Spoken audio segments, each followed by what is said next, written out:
Grant me serenity.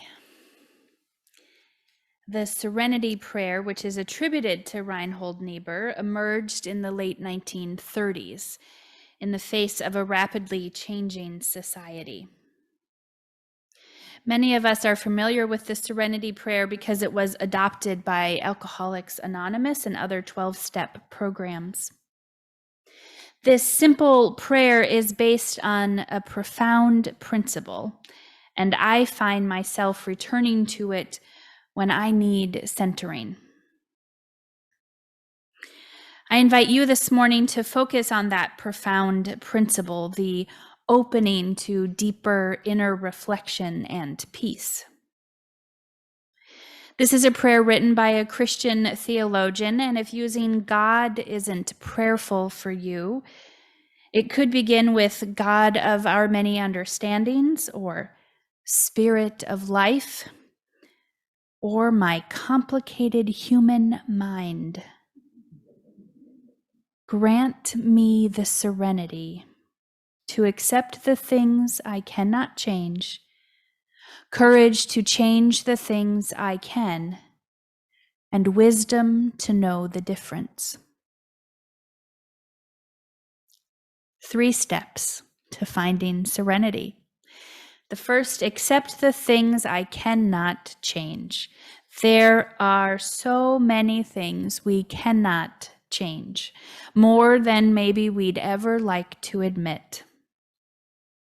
In the late 1930s, not so different from today, society was facing economic hardships, technological advances, political tension abroad, and changing roles for members of society, including immigrants and women and people of color.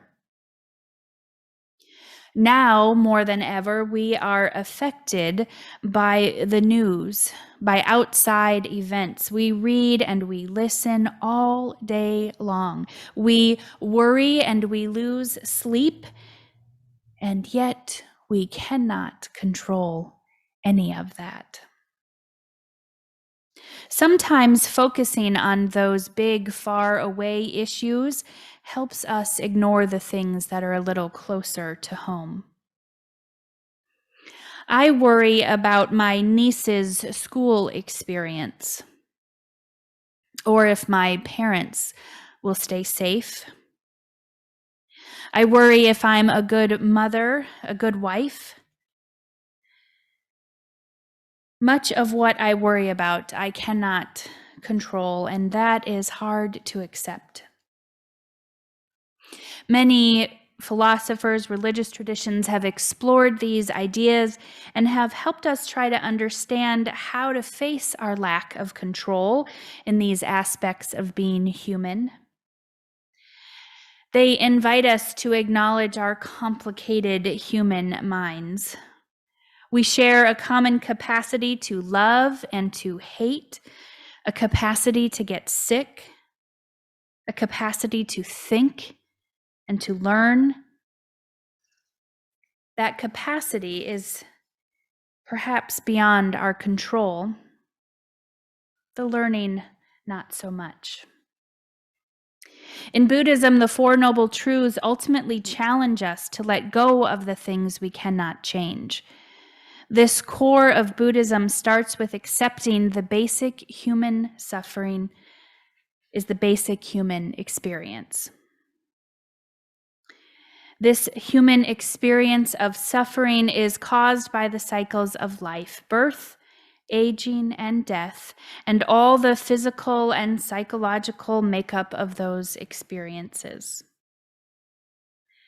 We cannot change the cycles of life, and in Buddhism, we can be free of it, free of the suffering, of the worry, of those things we cannot control.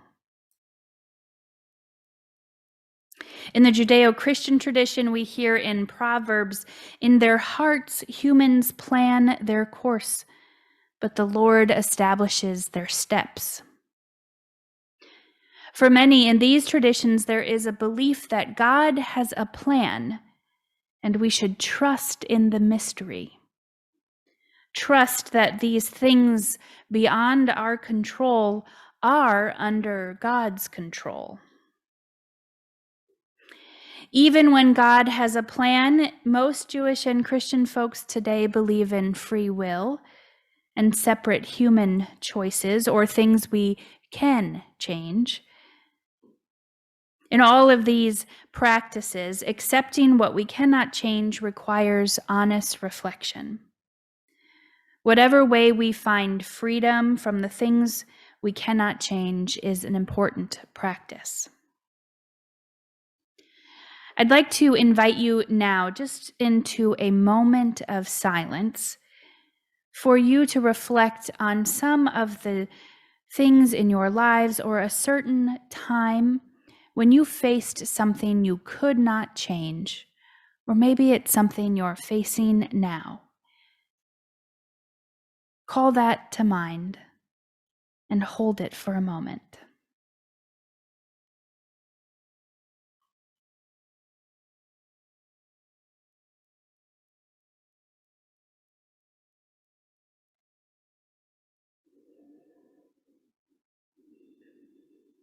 Grant me the serenity to accept the things I cannot change, courage to change the things I can, and wisdom to know the difference. Courage to change the things I can. There are things we can change, and it does indeed take courage. It takes courage to acknowledge them and a lot of courage to really work on them. Some changes are a little easier than others, at least to try out. Sometimes it doesn't take much action or movement or even speech. The change might just be intentionally smiling at somebody today or giving a wink over the mask. And being thankful for someone else's presence in your life, even a stranger. There are other things, however, that are not as easy to approach. Changes we should make because they are unhealthy for ourselves or others, like our thoughts or our actions or our situations. It takes bravery to leave our homes when we know we're no longer safe there, or to leave a relationship or a friendship if it isn't healthy. And we can say goodbye. We can find safer places. It takes valor sometimes to be kind to people we don't know or understand.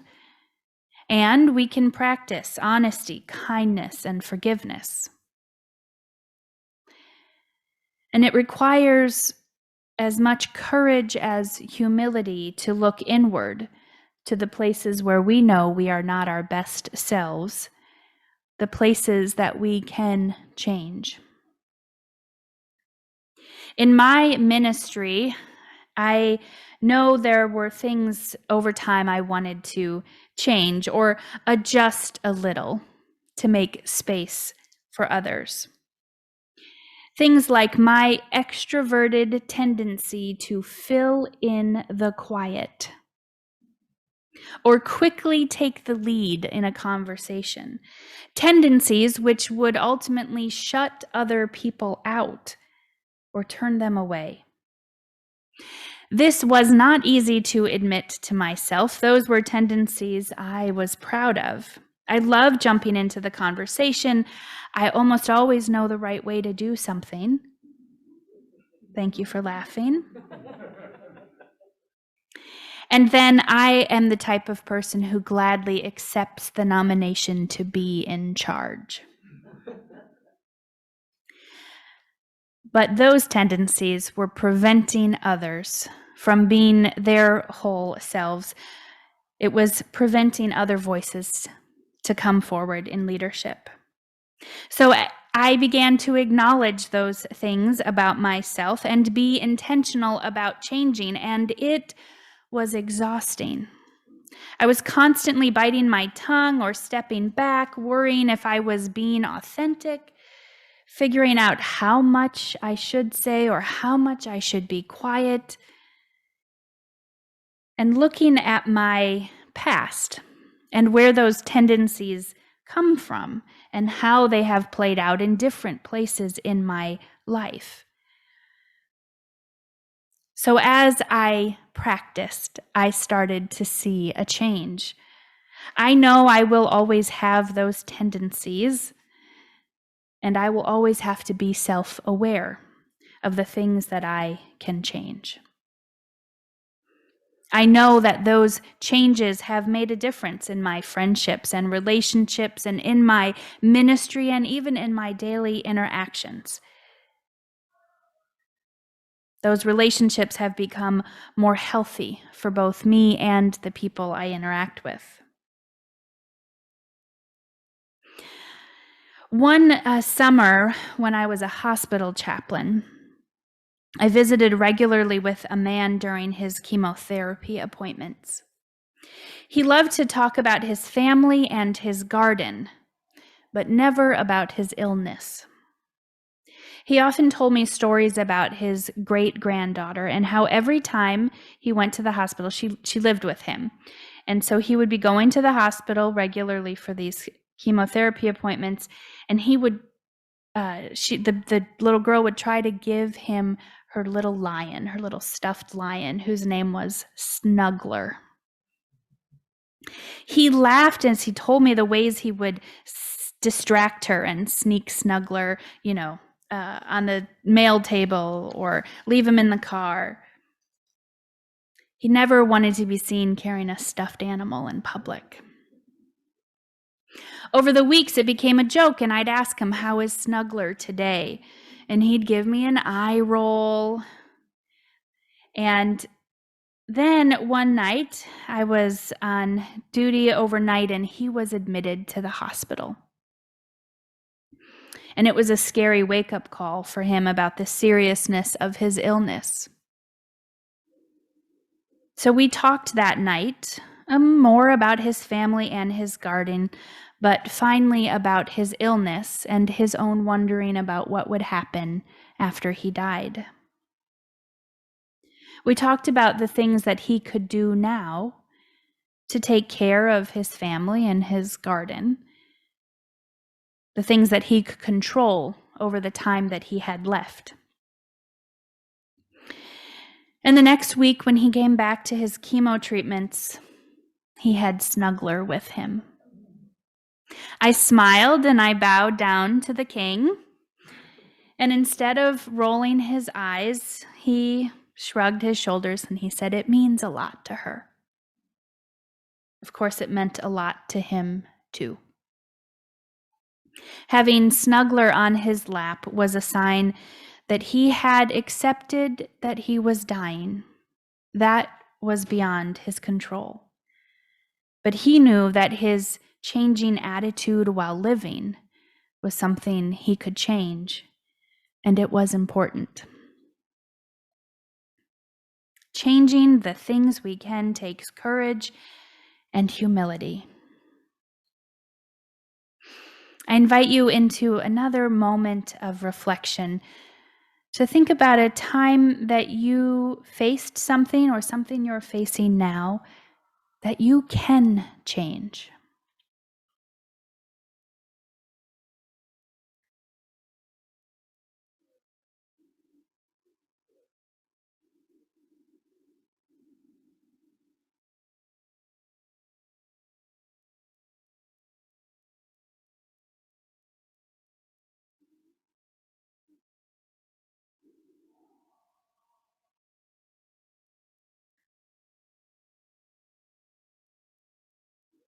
Grant me the serenity to accept the things I cannot change, courage to change the things I can, and wisdom to know the difference. Wisdom to know the difference. We often say we learn with experience, with age, with mistakes. It's all true. We do learn about ourselves and the world and other people. but we don't automatically become wise. Wisdom suggests we might do something different, something differently in the future. For example, that we have really learned from our mistakes and might not repeat them. That is the kind of wisdom we hope for, the kind of wisdom that can bring serenity. Things we cannot change include our reliance on technology, our past, and other people's actions, situations, and choices. Things we can change include our understanding of ourselves, our future, our own actions, our own situations, and our own choices. Expanding your own list of what you can change is a step towards wisdom. Wisdom is inside each of us. It is found when we try to understand our motivations and our reactions. Some people might find this wisdom in journaling, in writing deeply and honestly about our thoughts and anxieties.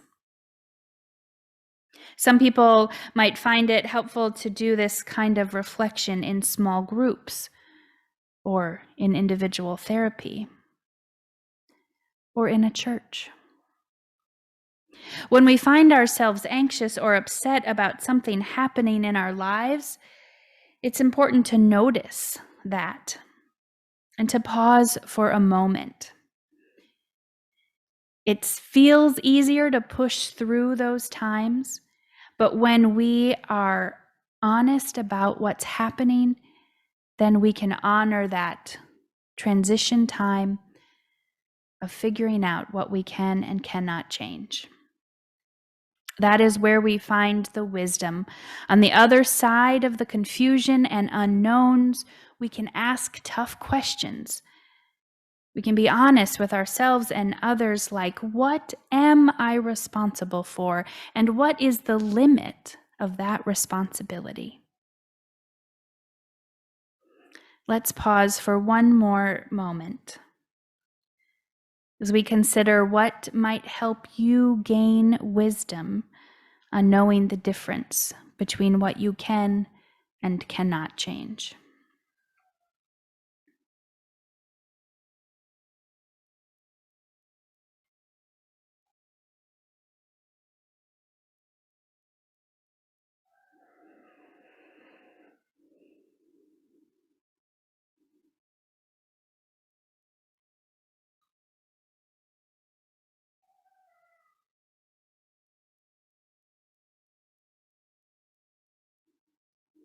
Grant me the serenity to accept the things I cannot change, courage to change the things I can, and wisdom to know the difference.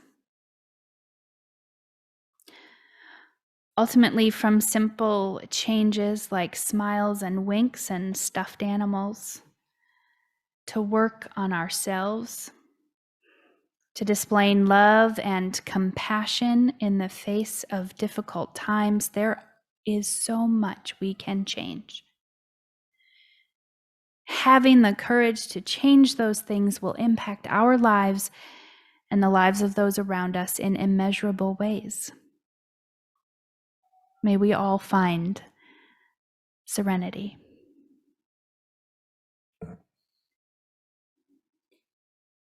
Let's sing together again.